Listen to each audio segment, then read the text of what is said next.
As the dust settles on GE 2020, one of the lingering questions is how crucial was the youth vote? A nearly 9-point swing against the People's Action Party and the opposition winning a record 10 seats in Parliament. So from analysts to politicians, many see this as indication of the need to better incorporate younger perspectives. News editor Zakir Hussain joins us now to take this further. Zakir, given the election results, should PAP rethink its strategy to engage young citizens? If so, in what ways? Well, I think it needs to first relook and find out, I think, and identify how much of its actions and candidates even did matter in swinging the young vote. We got the sense that support was fairly even across the board, although among the young, this desire for more opposition and greater diversity of views in Parliament was more pronounced. But at the same time, if you look at specific contests, I think in cases like Sengkang, where there was a larger proportion of young people, I think the fact that there were no women in the PAP's lineup and the fact that the Workers' Party slate was almost all youthful and spoke to youth concerns played a part. Zak, according to a Straits Times poll back in February, young voters weren't leaning towards voting for the opposition. Their voting patterns were similar to their parents. What changed between then and polling day? I think the 9 days of campaigning played a key difference. When my colleagues spoke to about 400 young people in February and March, they found out that 36% of people were inclined to support the PAP and 16% were inclined to support the opposition, and a large number of people in between had not decided. But when, over the 9 days of campaigning and when they saw who was contesting and the lineup and the issues that were raised, I think the softer issues like representation in Parliament, call for checks and balances, and even a position on issues like the minimum wage and climate change, that possibly swayed the young. I think one factor was also this element of hardball politics, where the PAP coming out and calling the WP to make clear its stand, for instance, on the issue of Ms. Raisa Khan in Sengkang.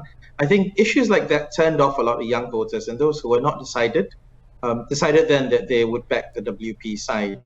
And I think you see this nationally as well, even though the candidates were not in their constituencies, many young voters were voting for the opposition candidate. Social media, alternative media, civil society organizations. To young voters, some of these outlets served as echo chambers for the opposition. How can PAP counter or align with these voices? I think it's a tough call. I think one issue, and I think the PAP has done some of this, is to speak up on issues that concern the young. And these include a discussion of race and religion that's more open. These include taking up causes like climate change. And I think you see that in a number of candidates fielded.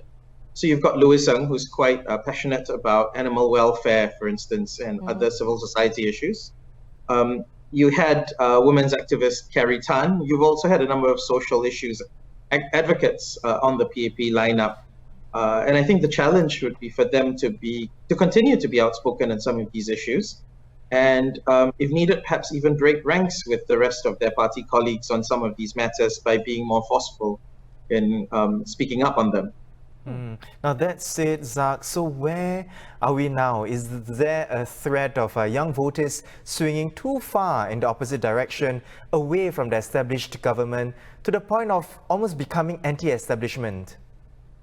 I'm not sure. I think yesterday Professor Chan Heng-Chi gave a lecture where she reflected on some of these things.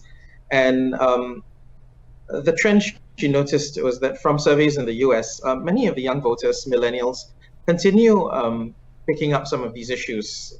So they would continue to want greater diversity in Parliament. They would continue to want checks and balances and an opposition voice as they age. We're not sure how this might play out in Singapore. I think the conventional wisdom is that as they set up families, as they get children, as they start thinking about their retirement needs, they would be more conservative and back the establishment, so long as they feel their needs are taken care of. We're not quite sure how this will play out here, but there's a sense that in past elections, some of this is actually happening. And you see that in the swing in favor of the PAP in the 2015 election. Now that swing does appear a bit of an anomaly because on average the PAP has only managed to get in the 60s when it comes to the share of the national vote. And I think the PAP will likely continue listening and adapting its policies and needs to continue to reach out to this group of swing voters in the middle. Thank you so much, Zak, for weighing in on this matter, and of course for coming on the show. That was Zakir Hussain, a news editor at the Straits Times.